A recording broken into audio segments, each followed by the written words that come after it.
Kabar ini, kabar terkabar. Dari Gerindra sendiri melihat kebijakan ini kan karena Pak Prabowo presiden memang dari Gerindra meskipun Anda saat ini duduk di legislatif ya Bang Ramson. Kebijakan-kebijakan ini banyak yang kemudian rakyat kecil menyatakan kok kami belum merasakan. Saya respons dulu dari tadi Brother Bapis ya. Soal APBN kita untuk tahun 2026 untuk belanja itu 3,3842 triliun. Ini ada ya, saya bawa datanya. Itu kementerian lembaga, artinya anggarannya ke kementerian lembaga ya. Udah terbiasa 1.510 triliun. Untuk belanja non kementerian lembaga 1.639 triliun. Nah, itu termasuk subsidi.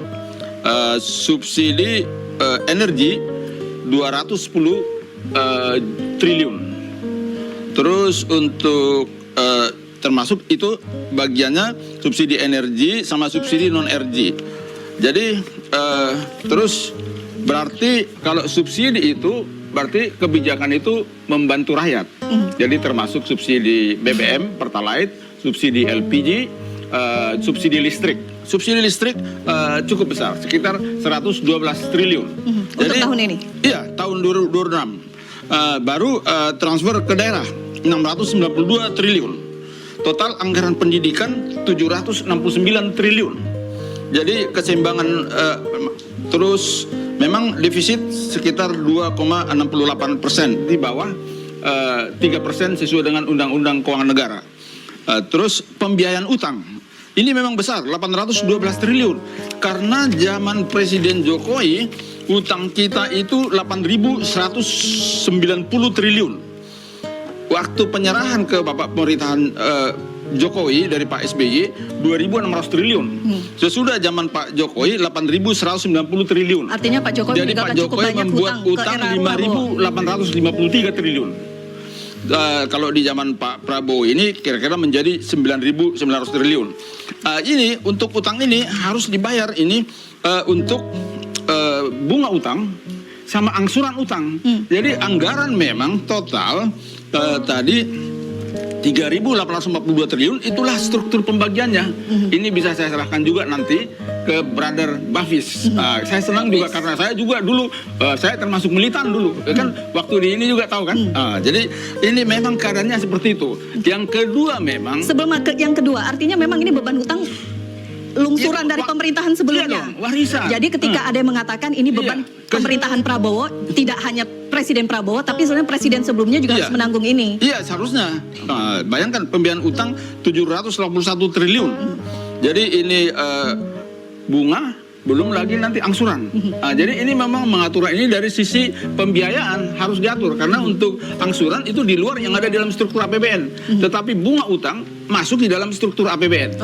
Kebetulan ini bidang saya kan dulu kan. Baik. Kemudian yang kedua apa? Sebelum nanti direspon oleh narasumber yang lain, Bang. Yang kedua, memang pembangunan ekonomi Bapak Prabowo Subianto, beliau sangat ini oleh pasal 33 Undang-Undang 45. Oleh pemikiran Bung Karno untuk kepentingan rakyat kecil. Kalau Bung Karno bilang marhaen, makanya waktu pidato di MPR senyeletuk Pak Prabowo, sepertinya saya lebih marhaen ya, gitu. Artinya memang ini apa kebijakan dia ini langsung sekarang anggaran itu yang bisa masih dikendalikan beliau, karena ini kan seperti bunga utang kan harus dibayar nih. Jadi di luar nggak bisa beliau beliau pindah-pindahin kalau bunga utang, seperti yang tadi juga angsuran utang. Beliau arahkan ke daerah. Sekarang di daerah memang hidup. Ekonomi ya, di daerah hidup ekonominya. Terus yang kedua memang ada faktor-faktor tadi faktor geopolitik, Selat Hormuz, harga minyak naik sampai 112 US dollar per barrel. Tapi per hari ini sudah turun. Ya, udah turun. Makanya saya akan minta Pertamina untuk menurunkan harga Pertamax. Itu. Jadi karena saya tahu hitung-hitungannya. Itu dulu direktur yang sekarang di Pertamina Patraniaga itu tahun 2002-2003 baru masuk sebagai pegawai, saya waktu itu dari Komisi Energi sejak 99. Jadi saya tahu lah kalau hitung-hitungan minyak. Ya, jadi itu. Jadi tapi saya respect dengan perjuangan dari teman-teman mahasiswa karena itu perlu memang mengingatkan karena kadang-kadang Bapak Presiden udah percaya orang sepercaya-percayanya, tahu-tahu banyak juga. Buktinya kan si Pak yang itu rambutnya, ya kan? Kalau saya langsung sebut ini, tapi di sini saya hormatkan di publik kan. Saya di pinggir saya nggak kesal saya permainan titik-titiknya. Tapi apa kurangnya lagi kepercayaan dari Bapak Presiden Prabowo ke beliau coba? Apa kurangnya? Pokoknya jangan diganggu anggaran. Atau main gitu kan? Itu memang masyarakat kita mungkin ya gitu ya. Memang mentalnya sih seperti kata beliau, saya kan udah lama sebagai orang Indonesia. Yang kedua birokrasi juga masih parah juga. Itu beliau udah tekan, tapi masih lambat. Seperti pengurusan ada NIB untuk usaha-usaha kecil di kabupaten-kabupaten, itu memang masih sulit. Saya aja langsung tegur wakil menterinya yang menangani bidang itu. Saya bilang itu segera inovasi dong. Jangan artinya, ini harus ini alasan-alasan dari 6 bulan. Iya kan? Itu contohnya. Padahal itu artinya tapi kan yang memilih orang ini duduk di mana itu ya, kan adalah presiden. Iya memang, tapi udah saya sebutkan tadi dipercayai, tapi kepercayaan itu kurang dihargai. Coba. Baik. Udah lemah lagi ininya, ya. Tapi main lagi tuh. Itu saya akuin, makanya saya hormat sama teman-teman mahasiswa karena memberikan kritik tentunya yang konstruktif. Baik. Saya ke Bang Adian, karena poin yang saya tangkap pertama tadi ada beban hutang dari pemerintahan sebelumnya yang ini kini menjadi beban dari pemerintahan Prabowo dan Gibran. Kemudian tadi disampaikan juga ya, sudah ada trust, kepercayaan, sebenarnya ini adalah program yang bagus, intinya begitu ya, tapi kemudian disalahgunakan.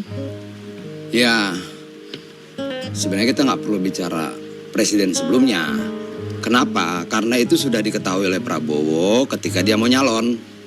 Artinya dia sudah tahu akan mewarisi hutang sebesar ini. Artinya dia harusnya sudah punya kalkulasi dong bagaimana kemudian mengantisipasi warisan hutang sebesar ini. Jadi menurut saya itu nggak perlu kita bicarakan. Tapi pernyataan Bang Ramson ini menurut saya menarik. Itu sebuah pengakuan bahwa ada yang nggak beres di pemerintahan. Pertama, ada yang pura-pura loyal, ternyata nggak loyal. Kalau kata Bang Ramson, dia main. Kira-kira seperti itu. Artinya bahwa mungkin penting bagi presiden untuk melakukan evaluasi seluruh kabinetnya. Mana yang betul-betul memahami tujuan, mana yang betul-betul hanya memanfaatkan posisi, mana yang betul-betul kemudian cuma mencari keuntungan.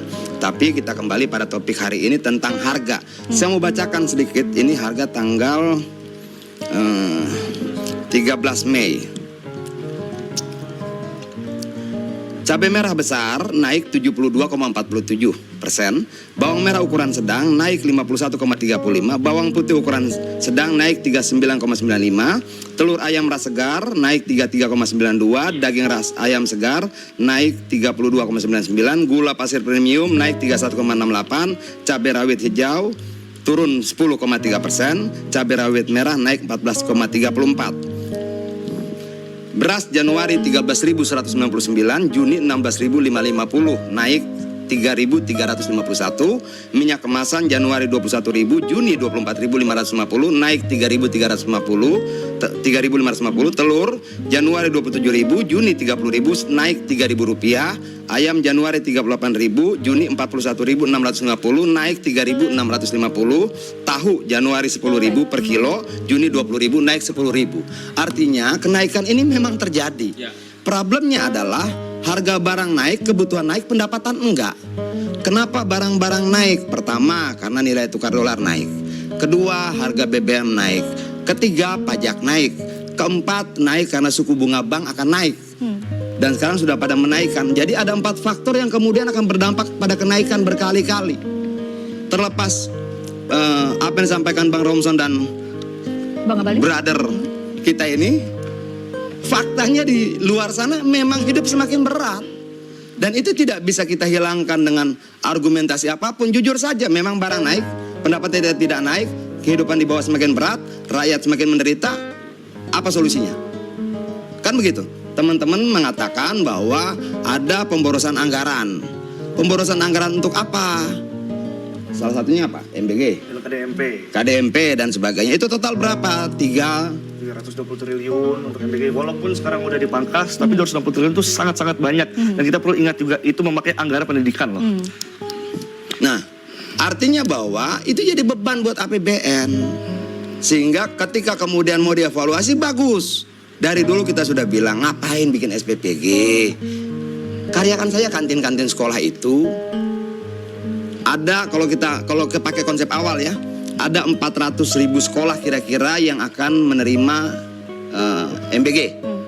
Kalau satu sekolah itu punya 3 sampai 8 kantin, ketika masuknya MBG maka dia akan berdampak pada penghasilan kantin-kantin itu. Kalau kita pukul rata 3 kantin per sekolah, paling tidak 1,2 juta kantin akan terdampak. Mereka UMKM akan terdampak. Kenapa sih nggak mereka aja yang masak? Nggak butuh bangunan besar berharga miliar-miliar. Dan saya percaya bahwa 33.000 anak yang keracunan itu mungkin akan jauh lebih kecil kalau kantin yang kelola. Nah problemnya kemudian kepercayaan. Ada 33.000 lebih anak yang keracunan, nggak ada satupun tersangka. Nah ini negara apa?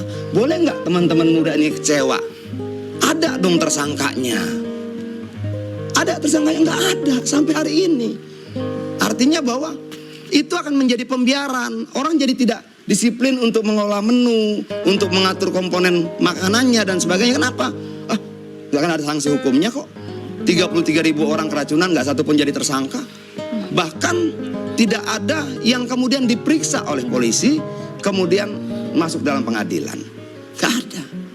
Oke, dalam situasi ini pertanyaan saya adalah, boleh nggak kaum muda kecewa? Boleh. Mereka punya hak. Saya sudah tua, Bang Abalin sudah tua, Bang Romson sudah tua, bentar lagi umur kita kelar. Negara ini diwariskan pada mereka. Problemnya mereka pengen warisan yang benar. Kalau yang diwarisi utang setumpuk, problem-problem kerakyatan tidak selesai. Memangnya ini yang mau mereka terima? Kalau mereka berjuang hari ini untuk memastikan mereka diwarisi negara yang baik. Ketika mereka memimpin nanti mereka akan perbaiki lebih baik lagi. Sesederhana itu aja. 5 tuntutan tadi sini, nggak ada salahnya. Benar menurut saya. Kalau Bang Abalin mantan aktivis, Bang Romson mantan aktivis, dukung mereka. Dengan cara masing-masing. Ngomong dong. Itu loh. Tiba-tiba kemudian misalnya ada pembangunan 700 batalion. Oke, itu juga kan anggaran. Kenapa sih nggak 10 dulu? Nggak 20 dulu gitu loh. Kenapa situasinya lagi berat? Artinya alokasinya yang menurut Anda tidak tepat saat ini. Begini loh. Siapa yang menduga Amerika akan menyerang Iran? Nggak ada. Ya. Oke, ketika itu terjadi bagaimana? Siapa yang tahu defisit Januari 54 triliun, defisit Februari berapa? Defisit Maret berapa? 240 triliun, defisit April berapa? Mei 180. Tiap bulan defisit, Bos. Tuh. Tiap bulan defisit. Artinya tiap bulan antara yang masuk dan yang keluar nggak berbanding. Pembayaran utang pokok kita 834 triliun. Bunga hutang kita 599 triliun. Utang baru kita 832 triliun. Kalau saya salah dikoreksi. Ya, benar. Oke? Ini menunjukkan apa? Kalau orang dulu bilang kita ini gali lubang tutup lubang, sekarang enggak, Bang. Kita gali lubang nggak bisa nutup lagi. Kenapa? Bocornya 2 triliun. Yang nggak ketutup tuh 2 triliun. Come on, ada yang salah. Ayo kita perbaiki. Bagaimana kita mau memperbaiki ketika kita tidak mengakui ada yang salah? Modal pertama memperbaiki sesuatu yang salah adalah mengakui itu salah. Salah, benar salah, salah, benar salah, salah. Ayo kita perbaiki. Ya begitulah ya Sob ya, tadi perdebatannya antara Adiana Pitupulu kader PDIP dengan satu lagi kader Gerindra.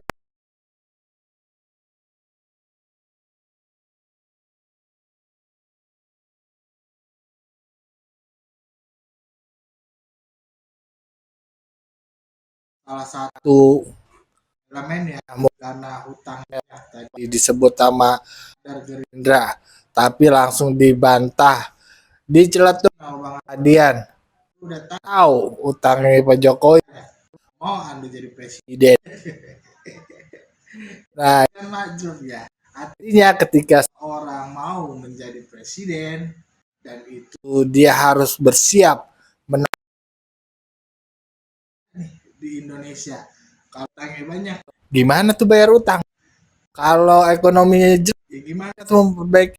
Begitu, jalan-jalan orang lain. Harusnya begitu ya. Memang itu efek dari belakang. Tapi kalau bisa kita lihat utang Jokowi itu buat apa? Salah satunya buat infrastruktur. Sekarang ini berasa buat masyarakat banyak. Bendungan tuh salah satu elemen bagaimana suasana padi atau apa. Nah, itu salah satunya nih. Itu dari mana? Diambil sama Pak Jokowi dari utang. Demi apa? Meletakkan sebuah pondasi agar logistik ke daerah-daerah jalan, agar peran dapat menopang bagaimana Indonesia itu nanti akan jadi suasana dan lain-lainnya lah. Nah, hal itu bukan buat hura-hura. Nah, begitu Pak ngeliatnya. Ya, setiap pemerintahan itu ada plus dan minusnya. Yang minusnya ya kita perbaikin. Begitu juga Pak Prabowo, misalkan MBG nih. Pak Prabowo bagus niatnya. Tapi implementasi ke bawahnya gimana caranya? Apakah MBG dihentikan? Ya kagak. Ya mungkin ada evaluasi yang lebih dalam lagi agar program MBG ini menjadi yang terbaik. Prioritas Pak Prabowo jadi baik, berjalan dengan lancar, dan masyarakat suka, kan begitu. Kalau setiap pemerintahan baru menyalahkan pemerintahan sebelumnya, ya juga nih.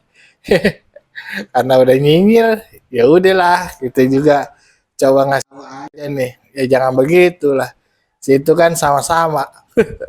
Ya Pak Jokowi, ya Pak Prabowo itu bareng-bareng. Coba jaga nih. Apa namanya iramanya. Ya karena niatnya sama-sama ingin membangun apa? Membangun negeri, mensejahterakan masyarakat dan lain-lainnya. Untuk Indonesia apa target Indonesia Emas 2045 kan begitu. Jadi santai lah.